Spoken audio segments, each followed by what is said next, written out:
नमस्कार, मैं हूं आपके साथ सृष्टि श्रीवास्तव। एक तो कांग्रेस सांसद प्रियंका गांधी पहले से ही प्रधानमंत्री मोदी पर इतने सवाल दाग रही है। मोदी अडानी मुद्दे पर ऐसे ऐसे बयान दे रही है कि मोदी सन है।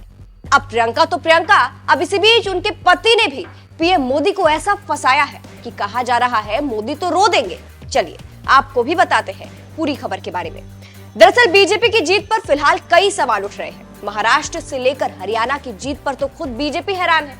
ऐसे में विपक्ष इस जीत पर चुनाव आयोग से भी सवाल कर रहा है। प्रियंका ने तो पहले से ही मोदी की मुश्किलें बढ़ा रखी थी कि अब उनके पति रॉबर्ट वाड्रा ने भी मोदी को फंसाना शुरू कर दिया है। रॉबर्ट वाड्रा ने सबसे पहले तो किसानों का मुद्दा उठाया और इसके साथ ही हरियाणा की जीत पर सवाल उठाते हुए कहा, सरकार को उनकी मांगों को सुनना चाहिए और उनकी मदद करने का एक तरीका खोजना चाहिए। अगर हरियाणा के किसान विरोध कर रहे हैं तो भाजपा उस राज्य में इतने बड़े बहुमत से कैसे जीत गई? ईवीएम को लेकर रॉबर्ट वाड्रा ने कहा, लोगों का ईवीएम पर से भरोसा उठ गया है। हरियाणा और महाराष्ट्र के चुनावों के नतीजों से वे हैरान हैं। आगे बढ़ते हुए बैलेट पेपर जैसे किसी अन्य तरीके का इस्तेमाल किया जाना चाहिए। इंडिया गठबंधन को लेकर रॉबर्ट वाड्रा ने कहा, इंडिया अलायंस एक मजबूत विपक्ष है जिसकी देश को जरूरत है। अगर ये एकजुट रहता है तो ये हर राज्य में भाजपा को हरा सकता है। इंडिया अलायंस के सभी नेता मजबूत है और इसमें से जो भी नेता उभरेगा वो देश की प्रगति के लिए अच्छा होगा। प्रियंका की वायनाड से जीत पर रॉबर्ट वाड्रा ने कहा, मुझे यकीन है कि प्रियंका वायनाड के लोगों से किए गए वादों को पूरा करेंगी। मैं हमेशा चाहता था कि प्रियंका सांसद बने। मुझे भरोसा है कि वो भाजपा द्वारा नजरअंदाज किए गए मुद्दों को सामने लाएंगे। तो कुछ इस तरह से आप समझ सकते हैं कि कैसे रॉबर्ट वाड्रा ने सरकार पर सवाल उठाए हैं किसानों को लेकर। इसके साथ ही बीजेपी पर सवाल उठाए हैं उनकी महाराष्ट्र और हरियाणा की जीत पर। जिस तरह से रॉबर्ट वाड्रा ने सरकार पर, किसानों पर, बीजेपी की जीत पर सवाल उठाए हैं, उसके बाद से इसको मोदी से जोड़ा जा रहा है और कहा जा रहा है कि सीधा सीधा रॉबर्ट वाड्रा ने मोदी को फंसा दिया है। जिस तरह से मोदी सोच रहे थे, जश्न मना रहे थे महाराष्ट्र की जीत का, उस पर पानी फेर दिया है रॉबर्ट वाड्रा ने सवाल उठाकर। इसीलिए कहा जा रहा है रॉबर्ट वाड्रा ने मोदी को ऐसा फंसाया कि मोदी रो देंगे। बात प्रियंका गांधी की करें तो प्रियंका लगातार मोदी पर निशाना साध रही है। इसके साथ ही उन्होंने मोदी के सांसद को भी तगड़ा जवाब दिया था।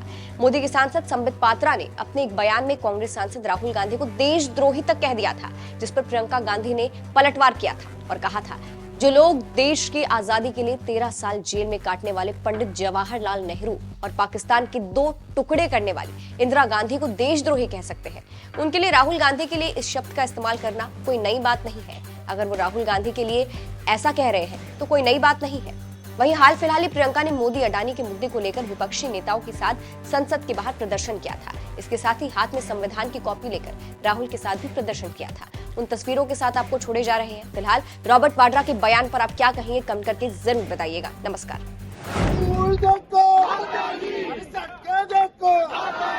बिजली देखो, सीपोर्ट देखो, अदानी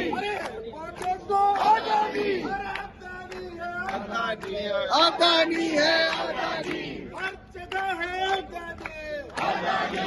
अदानी, वायु में अदानी, अरे बिजली में अदानी, अरे सीपोर्ट में अदानी, परिक्रमा कर रहे हैं। धारा में देख सकते हैं राहुल गांधी और प्रियंका गांधी इस मार्च में भारतीय कॉन्स्टिट्यूशन की कॉपी है और वो मार्च करते हुए आगे बढ़ रहे हैं।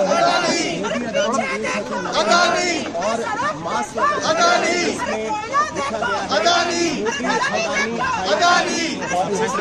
लिखा गया है मोदी अदानी परिक्रमा कर रहे हैं। धारा में देख सकते हैं राहुल गांधी और प्रियंका गांधी इस मार्च में भारतीय कॉन्स्टिट्यूशन की कॉपी है और वो मार्च करते हुए आगे बढ़ रहे हैं। मोदी अदानी एक है और मास्क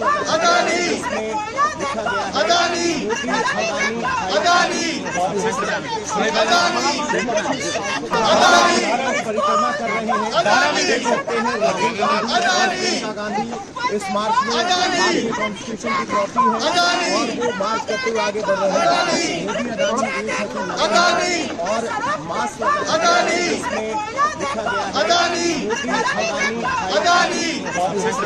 लिखा गया है मोदी परिक्रमा कर रहे हैं। धारा में देख सकते हैं राहुल गांधी और प्रियंका गांधी इस